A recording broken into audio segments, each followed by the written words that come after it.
bros and heroes. Gonna tell you about bros and heroes. Gonna tell you about comic books, costumes, facts, boots. and other stuff. In this week's issue, Absolute Batman. Welcome into Bros, Foes, and Heroes. I'm Zach, joined as always by the masterful one, Mr. Mike, the maestro of madness, or in this case, Blue Light Special Batman. Blue Light Special Batman Or here. is it just Blue Light Batman? Kids, stay away from drugs, but look at these hot deals. Yeah, you look like if... So the metal mask to me obviously makes me think of the Ben Affleck Batman in There's Something Wrong with Your Ear from Batman vs Superman, but it's like if he had to do Kmart ads. Yeah, this is like if you went. Have you ever seen any of those? Hold on, are your glasses on underneath that? Yeah. Oh, okay. Yeah. Have you seen any of those like third world Spider-Man movies they've made? No. Like, I'm talking like streets of Uganda and somebody dresses up like Spider-Man or whatever. And then there's lots and lots of, it's not CGI. It's like green screen explosions and stuff all around That's what this is. This is, I am Batman, but for a very specific group far, far away from here.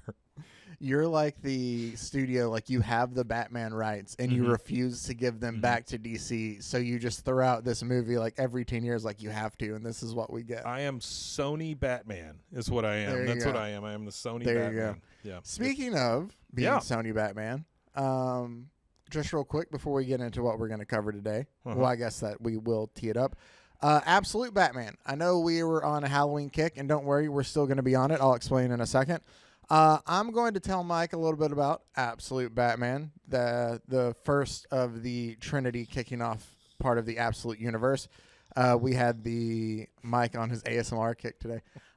We had a special the week before. There was an all-in special that kind of led us up to this of the universe this is in. But I read Batman, and I was just going to introduce, Mike and everybody to it. So spoilers ahead.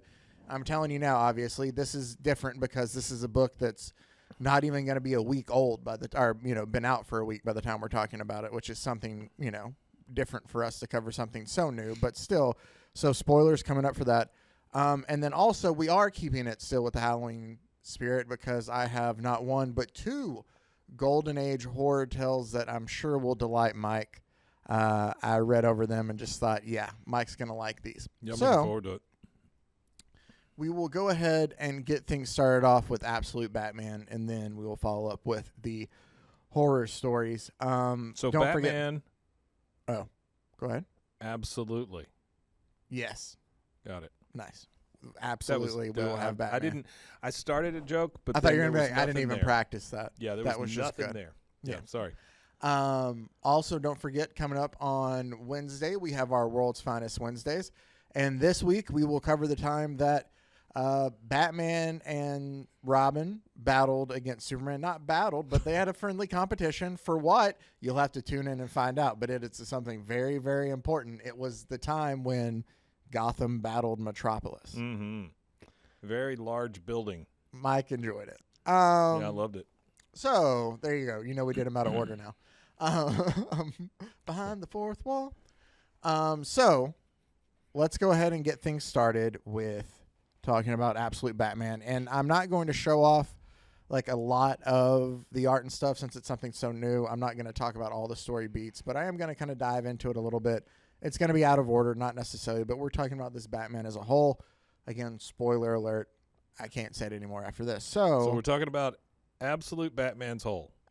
Just Absolute Batman. Oh. We don't cover his whole. Hey, by the way, this covers mask it, is just latex. I didn't know if you knew that or not. Oh. I mean, I thought maybe you figured it was metal. No, I thought that Okay. it was at least latex. So, or plastic of some sort. Absolute Batman. I don't know. It makes me dizzy when I put it on. I Does don't know it what kind of smell? plastic makes you dizzy, but Well, then let's go ahead and get into this so we can cover all the story before you pass out on us in that mask. We have, my Steam Deck's not working, or Stream Deck's not working. There we go. We have Absolute Batman #1, brought to you by the creative team of Scott Snyder as your writer, Nick Dragotta on art, and I believe and then Frank Martin as well. I think he did the coloring on this. He's a thick-ass Batman with 2 C's. He is. He's a big boy. I'm looking at the size of his thighs. Yeah, he's not that big once we get into That's like too him big. fighting. There's But no for way he the can cover, run. He's a little more pronounced. So, in this world, a couple things to get into off the bat from reading. Off the bat. Alfred is like a kind of counterintelligence agent, like a spy or some sort Like of an MI6 kind of thing? Yeah, in a way. Okay. He has been sent to Gotham to monitor and watch like this new gang that's kind of taken over Gotham. Okay. It's called the Party Animals. The Party Animals. Party Animals. With a Z? No, I don't think it's with a Z. Dang it. I could be wrong. Here, let me. Put a Z on it. I'm looking it up to see if it's with a Z or Well, not. that's how you know whether they're street smart or not, if they end it with a Z. Street smarts.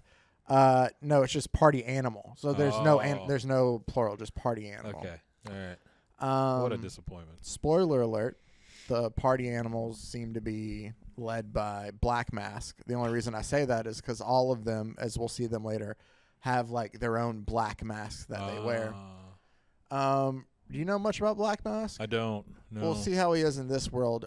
From what I know from like the stories and TV and comics and video TV? games. Where'd you see Black Mask on TV? He was in an episode of Gotham, I think. Oh. One, it was like a cameo appearance, whatever. Yeah.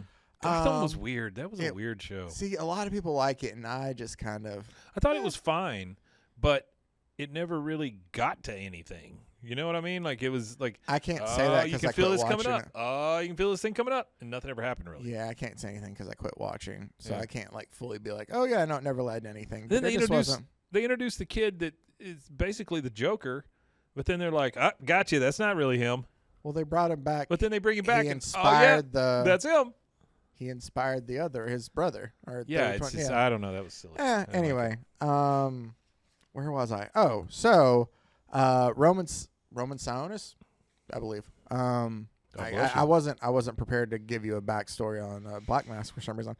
But just kind of think like organized, like a big time, like a big mob boss. But he has like there's times where he like collects masks. Okay. Oh, you know what? Black Mask was technically in movies. That's who Ewan McGregor played in Birds of Prey. Oh, yeah, I don't remember that. Oh. I remember Birds of Prey, but I don't remember liking it a lot. Oh, I did. That was a movie, right? Yeah, with Harley Quinn. Yeah. and- It was okay. It was all right. fine. I liked it. Anyway, so they are doing I'm not just a huge Ewan McGregor fan, though. yeah. And I don't know why. because you hate America. I don't know why No. either. It's because there for a while you couldn't turn TV on without seeing Ewan McGregor somewhere. He was in the Winnie the Pooh movie. He was in the Star Wars thing. He was in the Dr. Sleep. He was in just like everything that saw came Dr. out for Sleep. a while. It had Ewan McGregor in it. Dr. Sleep's very good. Is it? I know it's It's a done by sequel. Mike Flanagan. Oh, okay. That's Yeah. not bad. Yeah. Back to Batman. I don't know where we got off Sorry. on that. Oh, talking about Gotham. Ewan stuff. McGregor. Anyway, so See, he does that to me every time. Stupid Ewan McGregor. but the Party Animal Gang is like they do some very just vicious, just disgusting stuff. That It's not just lists partying. in there. No, like they are just. It's ruthless. It is like unnecessary, and nobody is off limits. We're talking about women and children too. Hey, Zach, Yes, you party? all the time. Oh man, I am not a narc. really. I don't know. Maybe but I am. I don't know. it's just these awful things. So they do terrible things to everyone. Yeah. No like, one is excluded. Like they talk about tying a mother to the bumper of one car and her baby to the bumper of another, and Very nice. like just just smashing them together. well, just terrible stuff. Yeah, sure. Okay. But here you go. Here's a look at old Alfred, Ooh. MI6 Alfred Alfred. looks completely different. He does. He's a nice, like, strapping young MI6 agent there. Yeah, he's got a hot little motorcycle. Or spy of some sort. But he's sent to kind of monitor these party animals. Like, that's why he's sent there. But he's told while he's being sent there that there Who's could he be. sent by? Don't really know yet. Okay. Like, it doesn't talk about the organization that he talks to on the phone and all that. Okay. Oh, so he's got his phone connection or whatever where they're telling him what to do. Exactly. Yeah. Gotcha. Like you think spy movies. So it's like Charlie's Angels kind of thing. And, like, apparently they took him off this guy he's been trailing for the past 5 years, like, trying to, like, hunt. And Ewan McGregor. He had finally, like, pinned him down. I think it was, like, in Singapore or somewhere. Okay. But they pulled him off of it to bring him to Gotham. And they also tell him, like, while you're watching the party animals, he's like, am I supposed to, like, stop them from what they're doing? Yeah. And the phone guy's like, no, you don't engage. You just watch. But you have somebody else that might be trying to stop them as well. If you come in contact with him, you can engage. So basically the phone voice is saying if Batman engages with these folks, then you can engage him. Or if he engages you, you can engage him. Got it. Okay. We don't know it's Batman yet, though, obviously. I got you. Yeah. There's also... But, I mean, who the hell is it going to be? We also find out that Alfred has a daughter named Julie in this. Okay. He texts her that he's in Gotham when he gets there, and we're waiting to hear back. What's his last name? Pennyworth, I guess. Pennyworth. They haven't said it yet. Okay. Here, Did you watch that show? No, I did not see a single issue. Either, and I thought it looked really good. Alfred comes to while he's talking to this is just one little important fact. Mm-hmm. While he's talking to the voice on the phone, the voice tells him, like, hey, we're going to upload, like, locations for you to see the last known locations or places, like, you know, the party animals have been or where they're going to, you know. And he goes down to check his bike because it talks about how dangerous Gotham is. Like, that's the thing. This is a city. This is just a Gotham that is deep in the dumps, and it's just bad. It's more brutal. It's more just like they've lost the city in a way almost. Well, you know, on Wednesday we talked about how they would host the Adult Video Awards. That's this in the future? Yeah. Yeah, in the future. We talk about that. We do, because Gotham is grittier. And gritty. This is a very... You okay, buddy? Yeah, I'm fine. Okay. I'm good. I'm just going through a few changes here. I'm That's, good. I'm learning about my body. We all do. Just learning about my body. It's fine. Yeah. Man. So I always have to. I just got to reel myself in. Then after that. Mm-hmm. Oh, so it's just a darker, grittier Gotham. I'm sorry. No, you're good. And so it's one of where it's like we found out they're having a town hall meeting where the mayor's trying to, like, you know, hear out the concerns over everybody in town. Right. I can tell you the mayor, Jim Gordon. So he's not a police chief in here. He's the mayor of Gotham. Really? He's the mayor? He's the mayor of Gotham. Okay. Barbara, his daughter, is on the police force. They're flipping the script. They are a little bit. Things are different here for sure. Mm-hmm. This has to be freeing as a comic book artist and writer to be able to take a well-known entity and flip it on its head and tell an entirely different story. That has to be super freeing because you're not bound by space, time, or previous things. For sure. No, you know? I completely agree. I bet they really enjoy that. I'd like to think that it's them to be able to tell, like, cool, newer stories. Yeah. What I was going to say, though, is with this, like, that's brought up as a talking point, Alfred has his bike stolen. Don't worry. We'll figure out what happens to it. Thank God. We get introduced to our first look at Bruce, which I'll show you here a bit. Sorry, that's not Bruce. That's a kid on a punching bag. The big guy next to him. Oh, my God. That's Bruce. Why the fuck? Why is Bruce so gigantic? Because he's a big boy. Look at those legs, though. Dude. Yeah, no, he's a big guy. Those legs are huge. Okay. All right. I'm rolling with it. Whatever. Okay. The goth-looking kid with the things, is that Robin? No, is that Bruce? There's no. It's just somebody that's there at the gym with him. No, the second panel there. Yeah, the kid holding the bag? No, the one next to that. Is that Bruce? Yeah, it's all Bruce. With the gloves up near his face? Yeah. Okay. All right. He looks very young. He is. We come to find out another thing that's cool about this, the gym he is working out at there is called Croc's Gym. He talks to his buddy Waylon, who runs the gym. If you don't know, Waylon Jones I don't. is Killer Croc. Oh, okay. In this universe, it seems that Batman is friends with his rogues gallery. Like, they're all a group of, like, kid friends who grew up. Oh, wow. So none of them are their villainous selves yet, but they talk about their friend group, but they all call them by first name. There's Eddie, which would be, I'm assuming, the Riddler. Oswald, Penguin. Ozzy, I think, is what Waylon calls him. And they talk about Selina. And then Harvey for Two-Face. So it's all of them. But it's like now just like a group of friends who grew up together in Gotham. What about the Jerker? We'll get to that in a second. Okay. So the concept here, I think, is like maybe we see how just the city itself, because there's different things that drive people here throughout this. Sure. The city being in as bad a shape as it is, it leads to obviously Batman feeling like he wants to do something about it. That's what leads to, and a lot of people in the city want to, like Waylon, or who eventually I'm assuming is going to be Killer Croc, but Waylon like tells Bruce like, hey, are you going to be at this town meeting tonight? Like, we're all going. Like, they all there to support or to bring up their thoughts and stuff. Like, they want to let the mayor know, obviously, that we need to fix Gotham. Like, something needs to happen here. Right. So I think that we might be able to see or witness then the slow kind of decline of his friends, of where the city gets to them and we get to see them turn into these villains maybe. Or maybe it does something completely different. But it's interesting to see at least how that could. I just love the rebooting of origin stories. That's kind of cool. How it could frame up. Again, not diving into everything here, saving some of it for you to munch on, but also just kind of giving Mike all the cool little details of everything in this. I love it. While they're at the town hall meeting, that's where the party animals attack. There is a scene in there where Black Mask like just already kills the heads of the Falcone and really. What's the other one? It starts with an M. The crime families. Yeah. The big crime families. Yeah. The only one I really know is Falcone. If you said the other one, I might know it, but Falcone definitely. Salvatore Maroni. The Maroni and the Falcones. Like, he already he invites them to his house there, shows off his death mask, and there's a case for 2 more, and he's like, those are yours. And like, he has his guys like take them out there. So he's very vicious too, we see. Wow. We don't get a lot of Black Mask.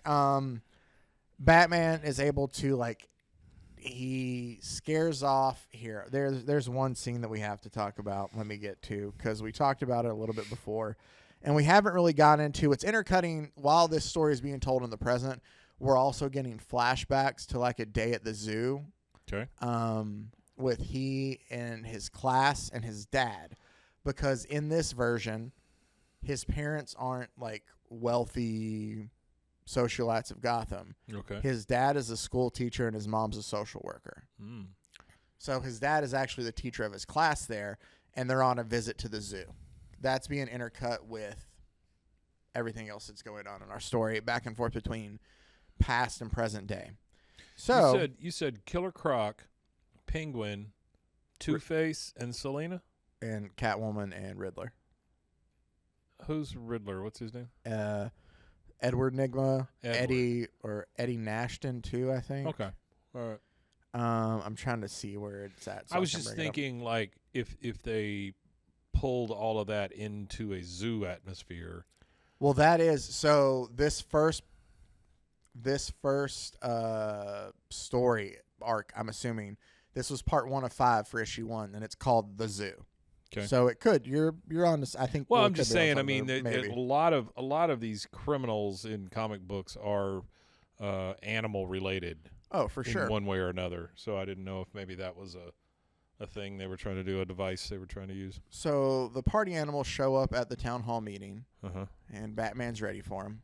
You want to see some nice Batman action? I gotta say, like, it looks really good. Beautiful art, yeah. It is. I'm still worried about the size of his legs. He's got massive legs that Mike kind of likes. Maybe I don't know. Maybe he.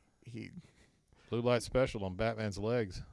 No, you got to pay full price for those legs. Oh boy! Get some more action in here. Zach hates this sound. I do. Okay. You hear that? It sounds like a shaving. I'm gonna mute you. I Wait a muted minute. you. Wait a minute. Let me. There we go. Oh, Yeah, nice I close honestly shave. muted you. Damn All it. right, we're good now. Okay. There's some. By more. the way, if you're just listening to this, that was a little like blue light, right? So it's a little spinny blue light. It's almost like on the top of Like a cop strobe car light. or something. Yeah, and it makes a horrible sound, especially if you produce audio. When you hear that, you're like, "Oh shit, what's wrong? What cable I is thought loose? there was a hum What somewhere throughout microphone here, is yeah. going bad." Yeah. So anyway, I do that because I do it because I love. Oh, thank you. I was showing you a little bit more Batman action, and Alfred's just kind of sitting there watching things Well, go Alfred's by. got a rifle trained on him, doesn't he? Well, it's on the black, like it's on the Yeah. party animals, and Yeah. he's just kind of watching everybody through there. We find out through this that Batman can use his little bat ears, they're knives. Oh, Like he pulls them off and uses them as knives.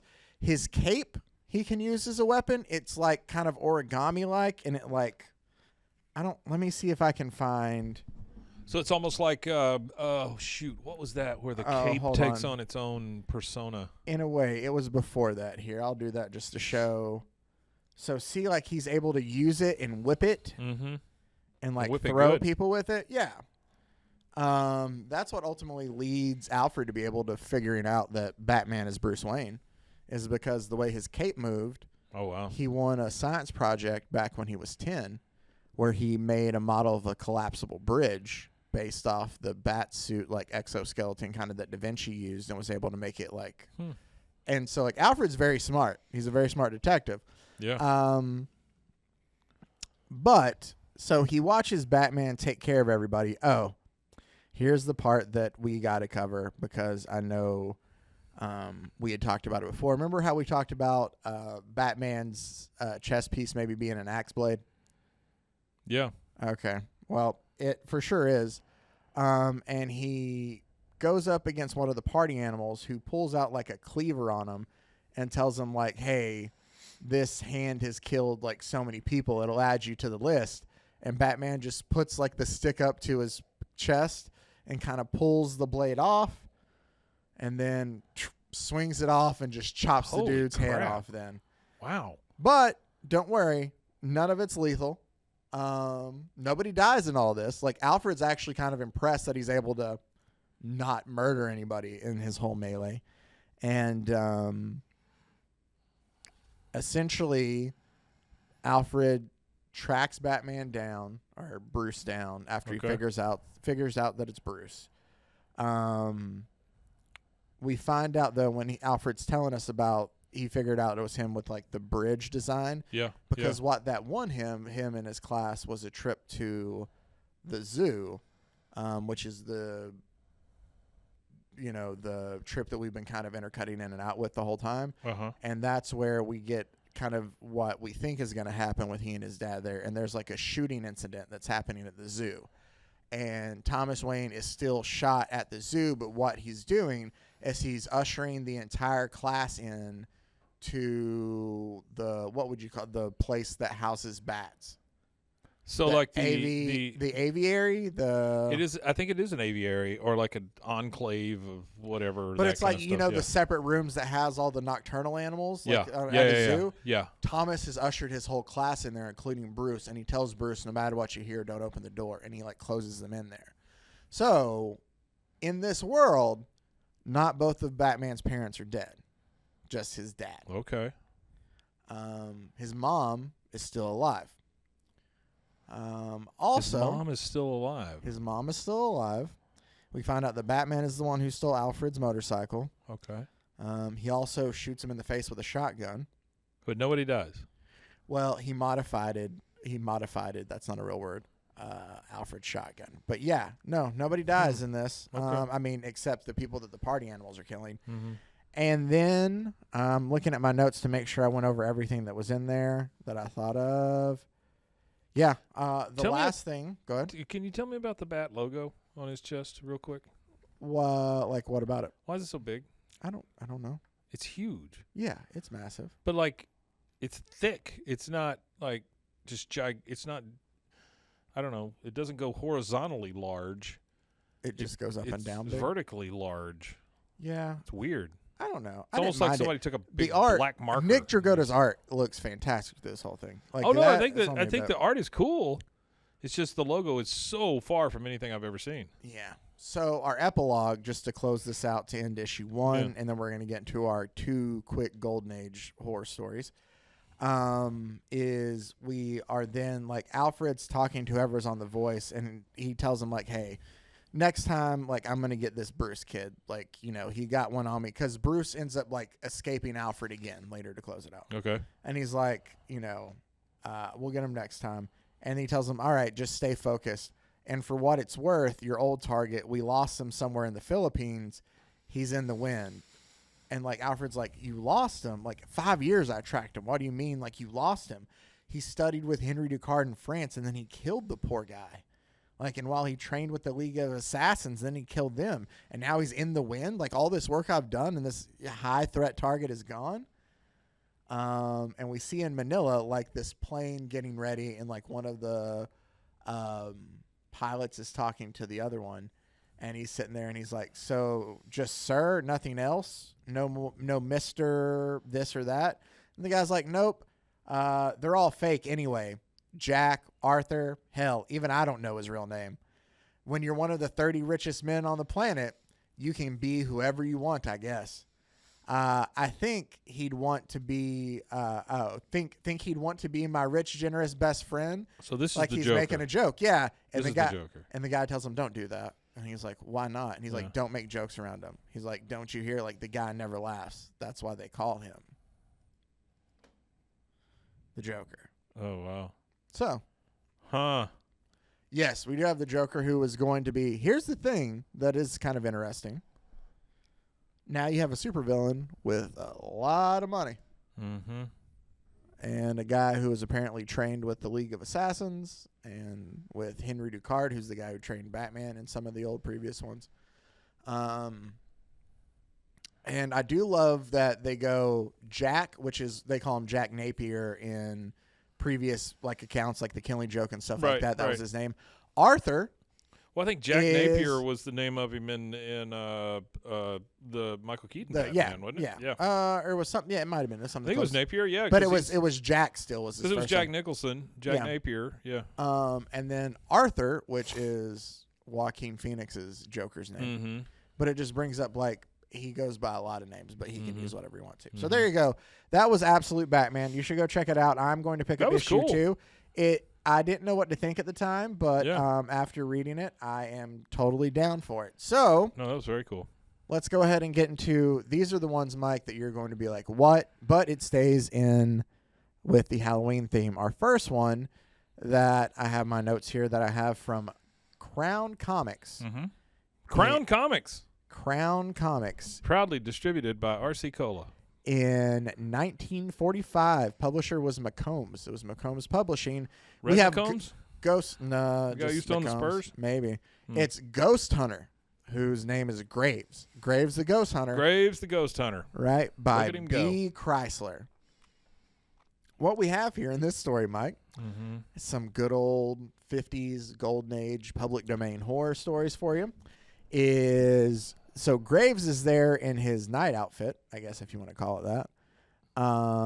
And a guy comes to the door and tells him, like, hey, I got this, and it's a threat signed with the cat's paw. And Graves tells him, I wouldn't worry about it. It's probably just somebody playing a joke. Go home, go to sleep. And he's like, okay, if you say so. And he just grabs the note. We don't know why this guy goes to Graves in the first place. He just shows up, knocks on his door. Hey, I got this note. And it's a threat signed with a cat paw. Well, this guy on his way back home, he passes a cat and he's like, oh, I bet you couldn't do anything to me. But the cat turns into a ghost lady. Yeah. Right? These are going to sound... This will tell you you don't screw with cats. Don't just stay away from cats. You think they're cute, you think they're cuddly. They're ghost ladies. They'll turn into ghost ladies. If you're listening to this is going to sound like a fever dream at time, but I'm honestly just going panel by panel. Yeah. I'm not skipping anything. Yeah. No, you're not. The cat turns into a ghost woman, and it scares the guy, and she uses her nails to kind of scratch his neck, Her ghost nails. right, as he screams for help. Yeah. So the next morning, His hat pops off. He's so excited. I don't know who Graves is. If it doesn't explain, it just calls him a ghost hunter. Who's Graves' I ghost can't hunter? believe that in 45 they have a ghost hunter on the local police force, but for some reason he is talking to officers, and officers are just telling him everything about this case. We don't know where this is or anything like that, right? No. Okay. No, we don't find any of that out. This is his first appearance. This is Yeah. Crown Comics #1. Oh, okay. You got to get people in with the story, Mike. Yeah. And so the cop tells him, like, he's dead, all right. Like, I mean, of course, just sprawled out like that in the snow, you would hope. Yeah. And he goes, they talks about how he had claw marks in his neck and it turned blue, which you can tell it's poisonous. And Graves is like, man, I'll never forgive myself. He asked me for help, and I just told him to go home. So if it's blue, it's poisonous. According to this Okay. guy, That's the way things work. usually. So he Spooky. goes, and he tells him that the name on the wallet shows to be Charles Wright, the banker. Not the banker. The cop takes him over to Charles Wright's family Yeah. and his brother Claude Wright and Claude's fiance Of the Miss. Nantucket rights. Yes, and Claude's fiance Miss Grant. Hmm. While they're there, like Claude's trying to tell him about his family history. He's like, "This isn't the first violent death in my family," and he tells him like, "I think I'm going to be the next victim." Like he's This worried is about not the that. first violent death in my family. It says it is not the first violent death in our family, Mr. Graves. Wait till you read the family history. My God. All of these violent deaths in your family. But it tells him like they're like my dad dad my was father run- was killed in India in the same manner, like he was clawed to death. They just blamed it on some cat In India. in India. My mother was run over by a bus full of veterans from the Great War. No, that was driven by a cat. My, So my sister was a cat.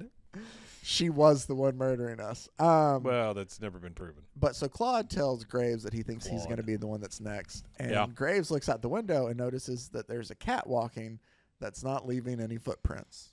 Okay? Ghost And cat. he's like, huh? And he goes outside to see this, and he finds a note. And the note says, no one in your family can escape punishment. The curse shall be fulfilled. And it's signed with a cat paw again. Okay. If we get to the end of this and the fucking cat is writing these notes, I'm gonna have a coronary. There's gonna be a lot of violent deaths in my family. Oh, man. Okay. Well, get ready. Meow. So, Graves kind of tells him, the cop comes back. Yeah. And the cop came back the very next day. And the cop tells him the poison that was used was something blue. that witches used to brew back in the Middle Ages. It Not hasn't- witches. Hasn't been used in centuries. Just think. I want you to think about this for 1 second, Zach. Okay. A cop comes to your house and says, "Mr. Graves." Yeah. Well, number one, that's not your name. Yeah. But Mr. Graves, the poison that was used, it's an ancient witch's brew. I mean, what would you think? Were you drinking on the way here? That's what I'm buddy? saying, right? I mean, it's just, yeah, you're an ancient witch's brew. Yeah, that's what the. Oh, man. That's funny. You So, smell like wood grain alcohol, officer. but he tells him it hasn't been used in centuries. And he goes, that's interesting. I suggest you search the rest of the grounds thoroughly, like, because Sure. he doesn't tell him about the note. He's like, I'm not going to tell him about the note till I read this family history. Yeah, I'm not gonna. So he opens up the family history, and I love this on the page. It just says, the curse on our family began in 1745 when Harold Wright, a judge in North Salem, Massachusetts, passed sentence to be, on Agnes Harrington to be punished and burned at the stake for practicing witchcraft. She proclaimed a curse on his family unto the last generation. That is exactly why I asked you if we knew where this was. Because I thought, well, the only place at that time that you could have a ghost hunter on your staff would have to be Salem, Massachusetts, In right? 1945? Well, I'm just saying that makes more Here's sense. the thing that than, I didn't know. well, it makes more sense if you said, Lubbock, Texas. You know, I mean, Fair. there was a guy in 45 that could Fair, see but they ghost could've- cats. They could have made ghost cats. They could have made up any place for it to work. Well, but yeah, thing, but I'm saying at least Salem gives you a little spookiness. the thing that I didn't get is the Salem witch trials happened in 1693 to 1694 or around there, I believe. Okay. This happened in 1745. Well, it does. I'm sure that it still happened, but I feel like it. Witches take forever to burn, Zach. Okay. My bad. They're like a very dense wood. They take a long time to burn.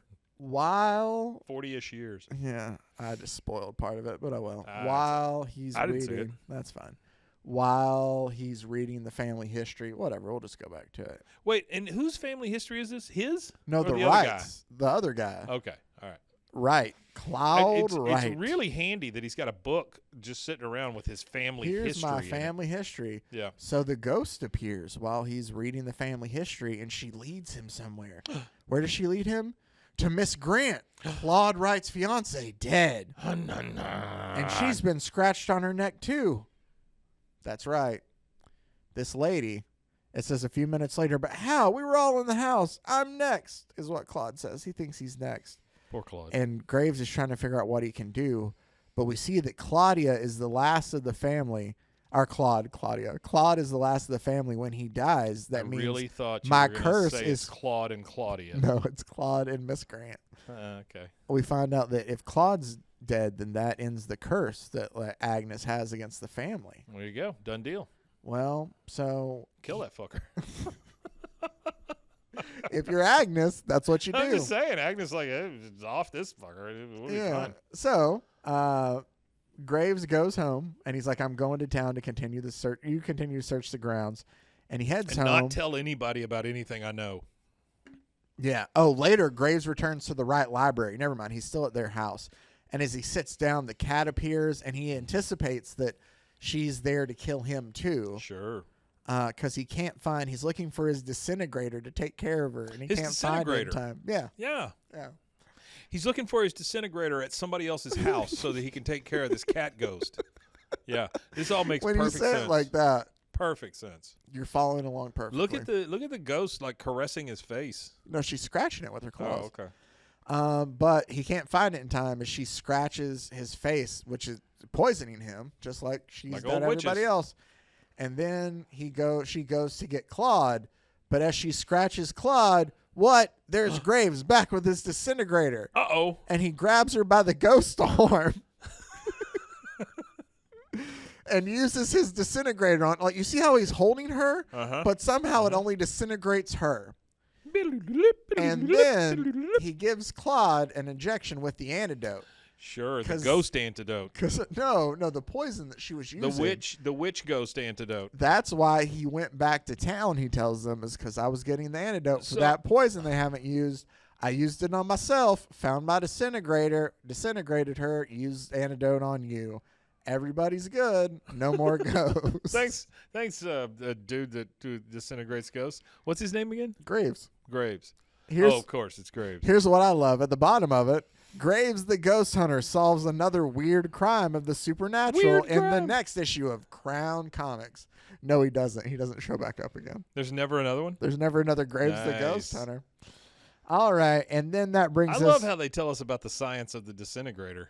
Oh, I do too. Don't you love that black little hole between us? But that brings us to... Nightmare Mansion! Our last story, Nightmare Mansion, which comes from... Haunted Thrills #3 from October of 1952. Haunted Thrills #3. Yeah, from October of 1952. It's an Ajax-Farrell publishing production publication. There These we go. people all look like they're made out of stone. I have one note to get to that's funny to me in this one. Yeah. It's a guy named Tim Brine, Officer Tim Brine, right? Yeah. They talk about how that he was on in years, so he's an older officer, and he had been assigned to a quiet patrol until one night, as he's out making patrol, he comes across a guy who looks like he's been scared to death. Oh. Right? Just all the fear out of him, but they don't know, like, what's happening. My worst nightmare is that getting scared to death. It is. So he calls it in, and they come and they pick up the body, and he goes, what do you think did it? And he's like, I don't know. That's the coroner's job. But Tim asked the guy there. Yeah. He goes, that's the coroner's job to figure out. But I'll tell you, I've seen plenty, but this one's special. Not a drop of blood left in him. Wow. And so the Brian's grim discovery was entered into an open file subject to further investigation, it says. Sure. Yeah. But that was only the beginning. Within 2 weeks, it happened again. So this starts happening in that same little area. So another person, blood all drained. Yep, same place. Okay, all right. So the higher up says, I want to see Officer Brian. And he's like, all right, he brings him in. And they're like, Brian, like, no one can figure out what's causing any of this mess. Do you have any idea? And Brian goes, yes, sir. I mean, it would sound foolish, but there's this place. And he's like, and I know, and 'tis a known fact, sir. 'Tis. Yeah, I guess they're trying to make him sound a little Irish, probably, that a cat fears not, but the haunted, sir, ghost. He talks about like it's known that cats are afraid. I just realized these are both feline related. Goddamn cats. Yeah, and we had Selena kind of in Catwoman at first. Yeah. It's a cat themed episode. Cat show. He goes, but there's this place like it's the cats. Like there's a spot near my turn, and the strange thing is like the cats will never go there. Like it's got to be something like just ghostly over there. And of course, everybody ridicules him for this. I told you why I don't trust cats, right? Because why? They shit in a box in your house, and you have to empty it. That's insane. I wouldn't do that for my grandfather, you know? Like if my grandfather took a shit in the house, I wouldn't be like, well, that's just the way it is. I'm going to take this out now. Oh, man. Right? Yeah. No. What other animal just shits in your house and you're just like, oh, okay. Well, I mean, like dogs have accidents sometimes. They have accidents, but they don't actively shit in your house. You do. It's my house. Well, I can shit where I want. It's my house. I'm just saying, like it's on the deed. You go inside in the bathroom, but I don't know if you have a box with kitty litter that you would make your grandpa use. Then yeah, there's a lot of other things about there's a whole industry built around the fact that you can buy a box where a cat will shit in it, and then you empty it with a little shovel. That's an industry. It's an entire industry. Sometimes I feel like you just get so angry. I do. I get so angry. And it's so funny. I'm very about what you will get angry about. I'm very faux angry about cats shitting in my house. Yeah, you don't even have cats. I don't. That's the so thing. Why are you I don't even have any cats. Angry? I don't know. So something you have to deal with. You know, my buddy Melvin. Yeah. Went to his house probably 2 months ago or so. I was flying out to D.C. and I had to go early, and he let me sleep over or whatever. It didn't get weird. But this time they have all these cats. Okay. They have one cat that's one of those Maine Coons. Okay. It's like the size of a child. I mean, it's gigantic, right? Yeah. And then they had another cat. She just picks up all these cats. They have so many cats. They had one cat. It had a lame paw. But it was born that way, and so it was always like this, like the old cursed monkey's paw, right? It just his foot just kind of hung there, and he would drag it over to the place where he took a dump, or whatever. That's sad. And then they would pick him up, and they'd inject him with stuff, and then they'd put him back down. It was like you were at a cat hospital the whole time. There was one cat that all it did was hid under the toilet. So if you go in there to use the toilet, the cat gets to watch the whole time. Okay. It's just weird. I'm sorry. It's got to get rid of some of these cats. Okay. I don't really care. It's not my house. I don't care. Sorry. I have to. You do this sometimes. Oh, you're right fine. Now I am responding to a message. Yeah. All right. So. Is it your wife? It was. So I needed Good. to reply to that. You have to respond. Hey, if there's anything I can tell the comic book community out there, is always respond to your wife. Always. That's it. That's all I got. Yeah. And don't let a cat shit in your house. Unless you own a cat, and then that's totally fine. Don't do that either. If you own a cat, it's even worse. Anyway. There's so many cats. So I'm just saying, you go outside, you can't swing a dead cat without hitting a cat. Well, that's... All right, so what do we got here? It's the ones you keep just swinging out there, Mike. Well, you need to stop I like doing to that. Swing dead cats, yeah. So, this took a weird turn. Yeah, I know. Spooky. It is spooky. Everybody makes fun of Officer Tim Bryan. Yeah, they should. Because he's like, no, Brian, let's have the cat solve the case. Yeah, you dumbass. And then he's like, did you hear? Like, he's lost it. Got it bad. Yeah, Brian's got banshees. They're all laughing at him. Brian's got banshees. And it says, and finally, the inevitable happens. What do you think the inevitable is, Mike? He comes in. Well, you can read it there. He goes, I wanted to discuss your retirement with you, Timothy. Oh, my God. Your pension is forthcoming. And he's like, yeah, all right, I filled these papers out. Wait, and so wait. Who is this that's talking about retirement and pensions? They're making the officer retire. But what's his name? Tim Bryan. Oh, okay. So up in the thing where everybody's making fun of him, they say Brian's got banshees. They're calling him by his last name. I thought his name was Brian. I'm sorry. That's his last name. Yeah, I got you. So his Not name his is fir- Tim Bryan? Timothy Bryan. So he has 2 first names. Yeah, don't worry about it. They forget that halfway through. So he's a serial and then killer. they correct it later. Oh, okay. You'll see. All right. And so into the night went Brian. The badge that he had worn so proudly for so many years was not there to cover the lonesome ache in his loyal heart. Oh. So he's no longer a cop. And Hey, this is some good writing, though. And as he's walking the beat, still just one last time, he notices a guy there asking for a light. This and is he's the like, green guy? yeah, the green guy down there. And he's like, hey, I don't remember ever seeing you around here. Are you new to these parts? And he's like, no, not at all, Officer Brian. I live in the house over on Alder Place, which is the place the cats don't go. Sure. Thank you. Good night. And then he turns into like a puff. And he goes, hee hee, good night, Brian. And about that time, He turns into a what? like a poof of Did you goo. say a puff? It's like a He puff turned with into a face. poof. Poof. Yeah, he just goes, pew. And Officer Brian goes chasing after him. And there's a house there on the corner that's not there anymore. And he Oh, runs no. up to it. And he grabs the giantly cartoonish evil knocker and knocks on it. And this goblin-like vampire creature opens the door and goes, welcome, Officer Brian. That's how I assume he says it. Eeks. And then he's let in. And they're like, who are you? This What has is this every- place? This has every horror trope ever invented in it.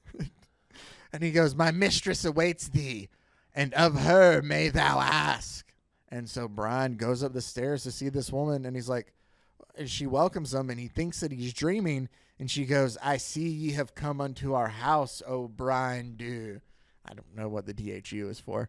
Oh, Brian, duh. Yeah.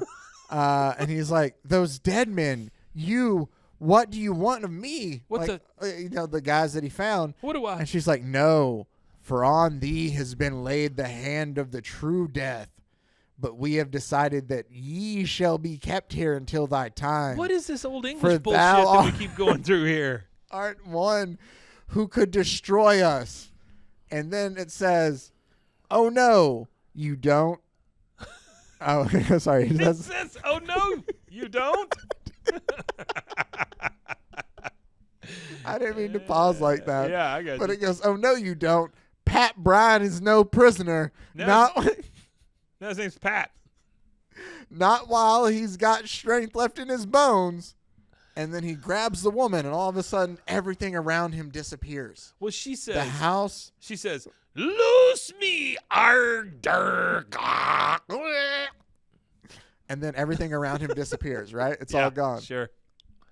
Well, then he's back home. Uh-oh, now he's haunted by a broom. And he's like, somehow Brian found his way to his own room. And there, he has these thoughts that he remembers to. Yeah. And it's the picture of his mom. And his mom goes, Timothy, son, you may be confused and call yourself Pat someday, but it's okay. We'll forget that and go back to calling you Timothy.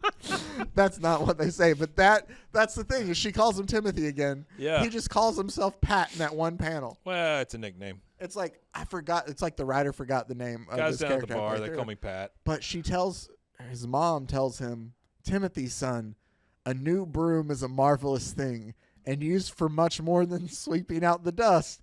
It's a tool the very devil fears, for it has power. A broom?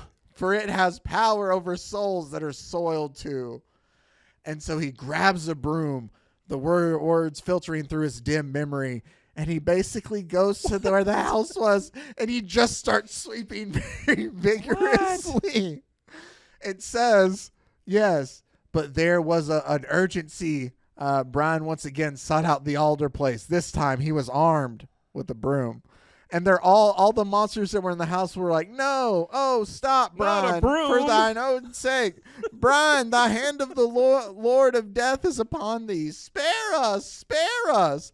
So, yeah, he's just sweeping where the house was. Like a dust cloud comes up, and then they're all, like, melting away, like, in agony, and then he just calls out to, like, the sky, it's true, the broom swept them away. I'll never know what evil brought them here to rob poor mortals of their lives, but they're done for now.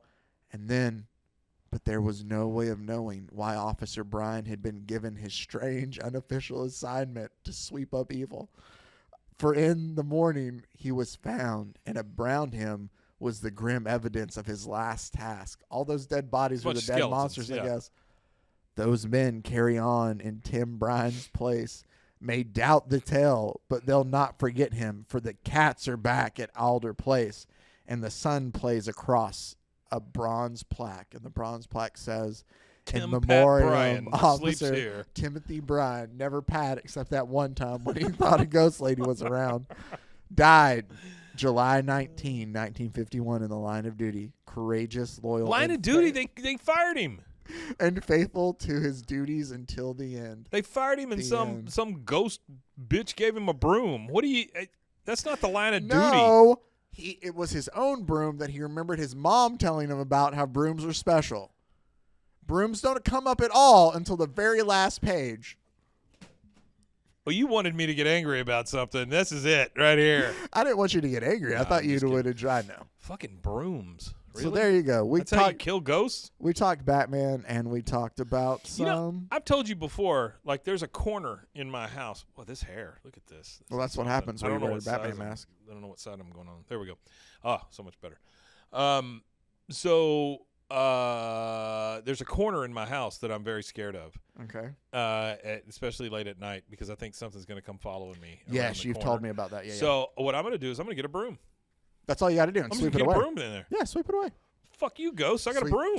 Sweep it away. Yeah. Sweep it away.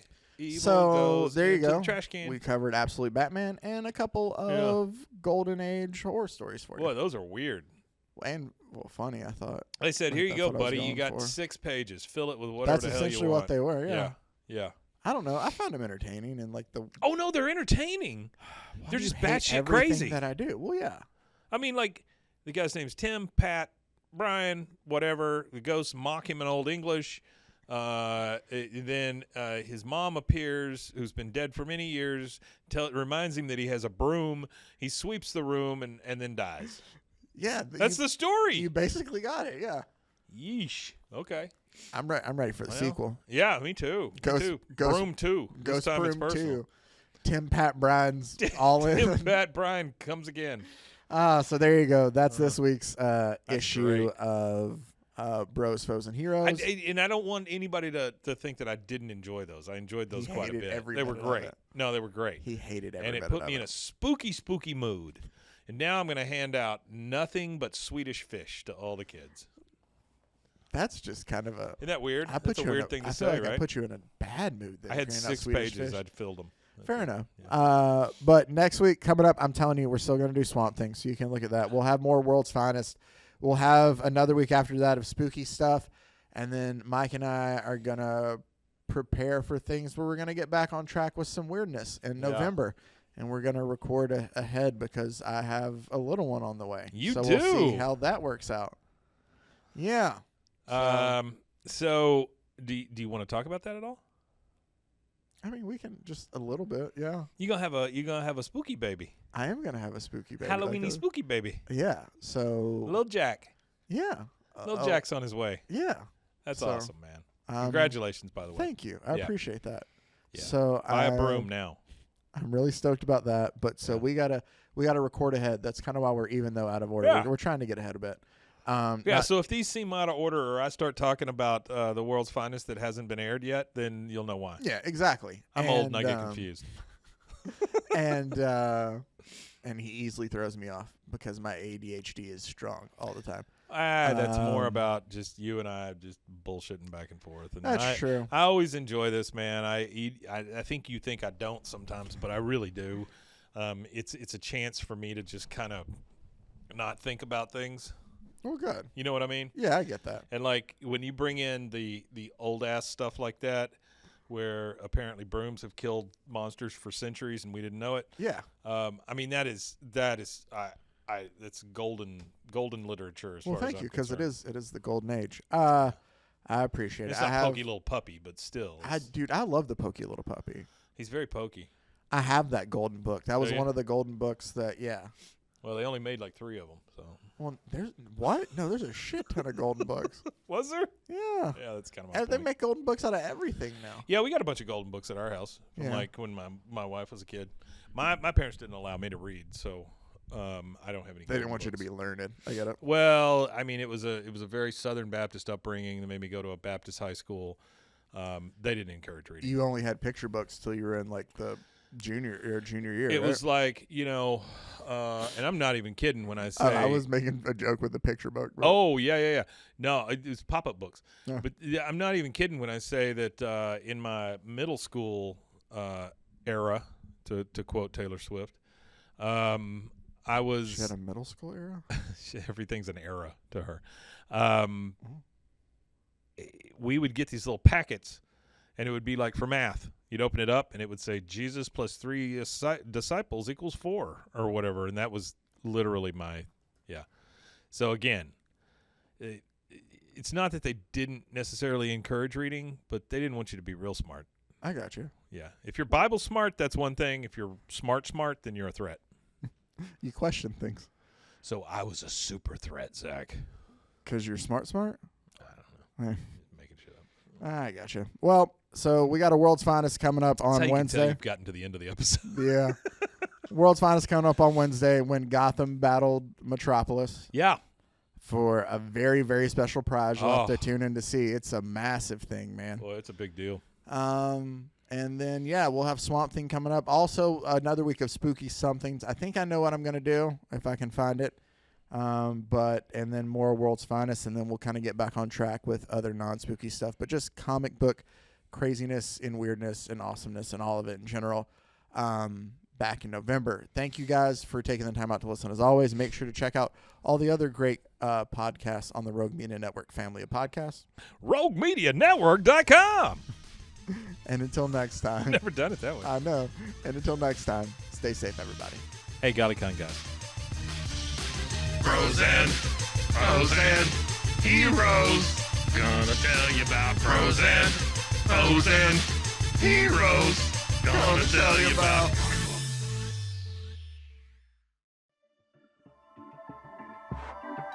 This has been a Rogue Media Network